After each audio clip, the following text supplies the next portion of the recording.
Welcome back, everyone. Thanks again for tuning in. Nate here with 911 Rapid Response. And on today's vehicle showcase, we have for you our very first 2020 Ford Interceptor utility upfit vehicle equipped with emergency warning package, red and blue, for a police department.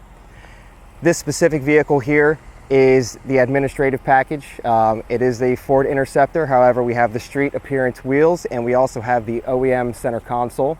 So it's more based for the light duty application. We don't have any prisoner containment or anything of the likes in here. But we'll go ahead and go over the warning equipment that we have installed. Up high in the visor area, we have the Whelen Inner Edge FST. And those are weekend models. Solo color, red on the driver's side, blue on the passenger side with the center takedowns. Those are currently inactive. They're not flashing due to being in park. Further down the vehicle in the grille, we have OEM knockouts there. There's actually a small panel. You see that cross-hatched plastic pattern there. The panels actually pop out and they allow a very nice location, a recessed location for those microns to be mounted. So we have the Whelen microns, red and blue there.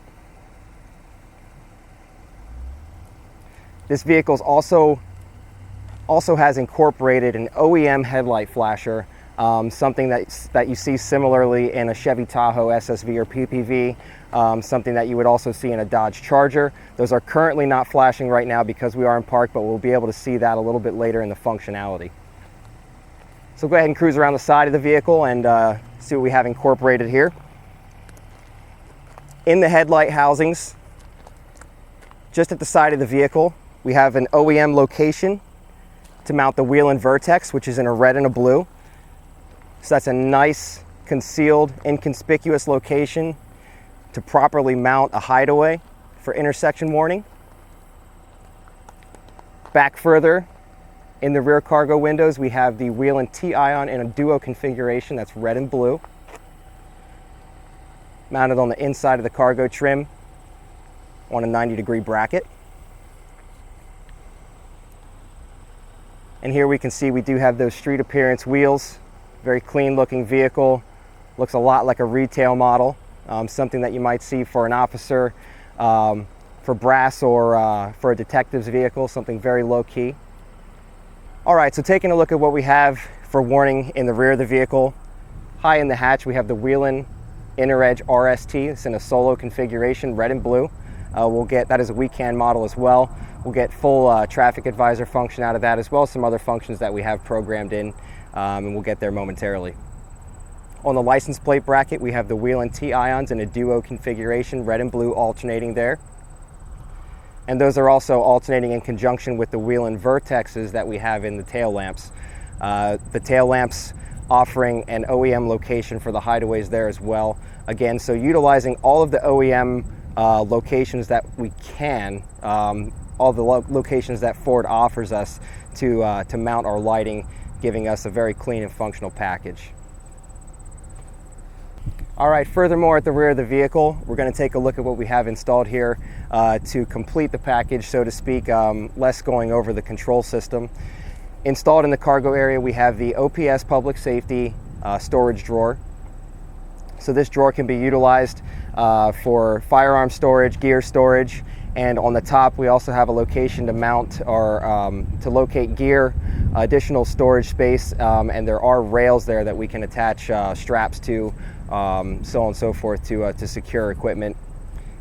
We have this on a 6-inch high bracket, so there is room underneath here to store gear. And this also enables us to have access to the spare tire, which is still in place, a very crucial structural piece to the vehicle as far as the vehicle maintaining its rear crash safety rating. Very nice operation here. Aluminum construction on the cabinet. Drawer slides are quiet, smooth operation, key locking, and we also have the radio mounted on the side there. That is a self-contained unit. We have a remote head unit attached to this radio, which we'll get to once we get into the front of the vehicle. So we could operate this radio from the rear of the vehicle. We could also operate it from the driver or passenger seat. Also underneath the hatch, we have a overhead light, white and red function there, operated on a mercury switch. So this will be on when the hatch opens, and we can switch that from white or red lighting. And when we close the hatch, that will shut down.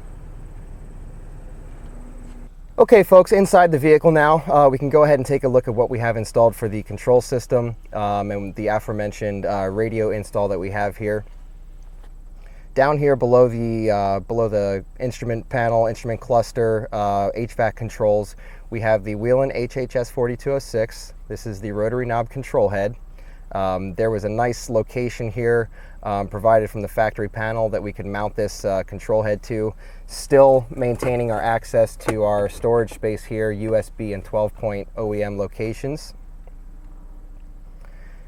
As you can see to the right of the control head, we have the jack for the PA mic. Whether or not this will be utilized often, it's very nice to provide that there. So if they don't use the PA mic, they can simply store that away or kind of forget about it. Otherwise, they can mount the bracket, the mic clip bracket, wherever they'd like to, and simply plug the PA mic in right there.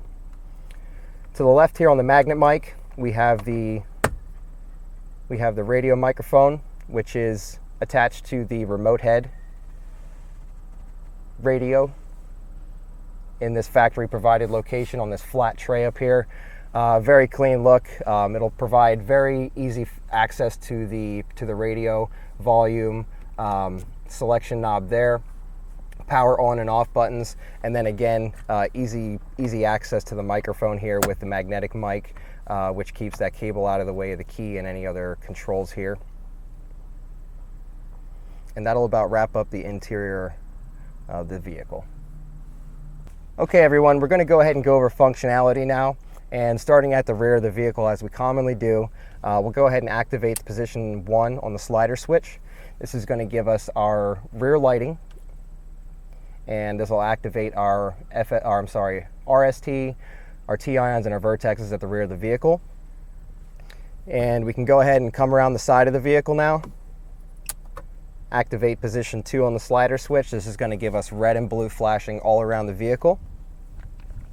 So cargo windows, vertexes in the tail lamps, our microns in the grille, and our front inner edge FSTs.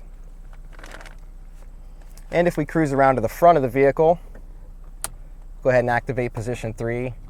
And I'll take the vehicle out of park. This is going to give us that headlight flasher, which is enabled through factory circuitry. And it's also going to give us our flashing white in the inner edge FST. We do have another feature here. We can take down, park kill our white flashing, take down those center modules. I'll go ahead and back down the slider all the way to off. Again, takedown feature.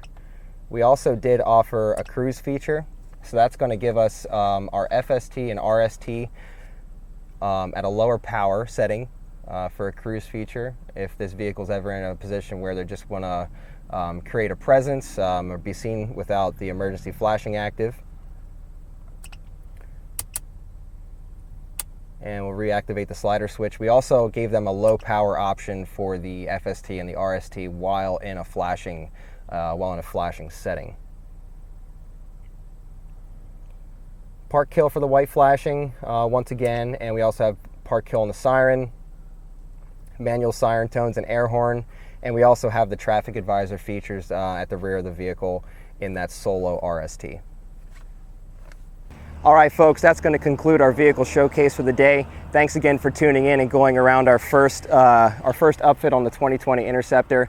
We look forward to some more projects, many more, including patrol vehicles that will have partition equipment, so on and so forth, and some different configurations with the lighting. We have some really good ones coming up, some very interesting projects, including carbide. So make sure you stay tuned. And thanks again for tuning in. Have a great day.